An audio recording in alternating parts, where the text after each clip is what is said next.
Kawasudo nyako Ramogi twang'io motendre kod weche mag mbolea mabende osebedo kawachore pachoka ka jopur ng'ur kendo oganda osebedo kagolo pachgi e gwenge mopogore opogore. Adwani mondo koro wang'iane e kinde ma jatend migao mar weche mag pur Mithika Linturi nitiere e mbele komiti. Jatend migao mar pur Mithika Linturi oramo ni onge mbolea ma bandia ma iuso e pachoka. Koloso e mbele komiti Senate mar pur omedo ni pim duto manotimne mbolea mane ilieko ni bandia onyiso ni gichopo dwaro mar mbolea mowinjo bed ni tiyo godo e puothe ma pachoka.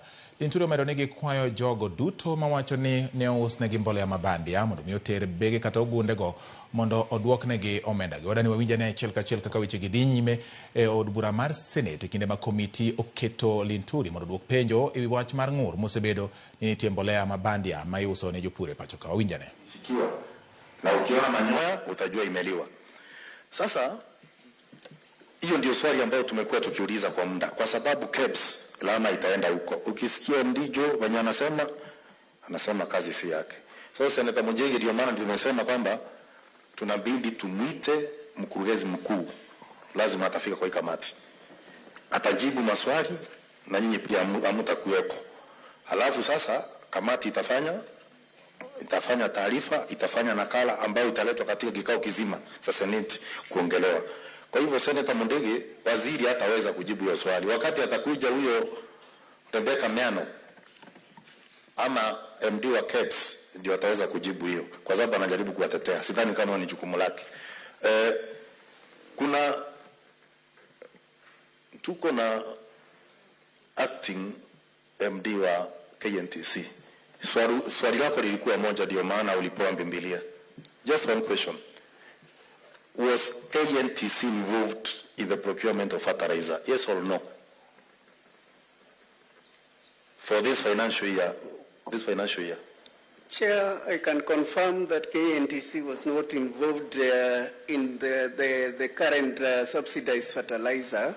Our role ended on 1st August 2023. So what has been happening, we are not part of it. We are not involved in this distribution. Good. Unaweza enda nyumbani. Senator Tabitha. Thank you, Chair, and thank you for giving me this opportunity. I'm a friend to this committee, and I want to take this opportunity also to thank you. I know you've done a great job. I've seen you going around the country to ensure that our farmers get the right fertilizer. And it's good, I know the CS knows I come from Nakuru County, where we contribute to the national GDP, 35% in agriculture. And because of the subsidy fertilizer, we've risen now to 40% of the contribution in the GDP, in the national GDP. So meaning, Nakuru County are so worried when they hear that there is anybody who can jeopardize the subsidy program. And then looking at what you've said, you've really explained to us in front of those cameras, and maybe it's live, is that you've said there is an external forces that are trying to jeopardize this plan. And you said about the people who are put in sufurias during when people are being told to go to farming. These are very powerful people. You've also said there is also some people in the internal forces that were not given the tenders, these tenders. So meaning is a very worrying thing. When I remember, 97% of Nakuru County is agri-business, is agricultural land. And as we speak, Nakuru County, when I was coming here, I told them I'm here, and there are some of the MPs, and majority is where, it's an agricultural, more agricultural than the other areas. That is the Njoros, Kusui, North, South, Bahati, Subukia. There is no fertilizer. I don't know that you're aware of that. In fact, they're asking, where is that the fake one? Because we've noticed really the normal and the fake, we don't know the difference. So that's what they are saying, there is no fertilizer. So mine, when you're facing those cameras, can you ensure the farmers of Nakuru County, the farmers of Kenya, that what you're going to do when you talk, and yet we are all relying on you as the CS of the agriculture, that you have external forces that are jeopardizing this program and internal forces that are jeopardizing this program, maybe they are big cartels. What measures have you put to ensure that this will end? It's the rainy season now, and we are planting, and we need this fertilizer, and to be assured that we are getting the correct fertilizer. And then those suppliers of the 3,000 you're talking about that have been held, what are you going to do to them as we speak? And then, of course, the compensation on the farmers. Thank you. I'll ask, so 2 questions so the CS can answer them together. Senator Chute. Thank you. Thank you, Chairman. My question again goes to the CS.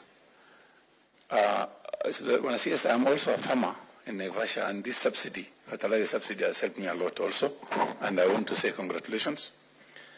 But I wanted to know, out of the 2,500 paid, farmers are paying. My question again comes to about the subsidy. What do you pay to the suppliers? Because the farmers are paying 2,500.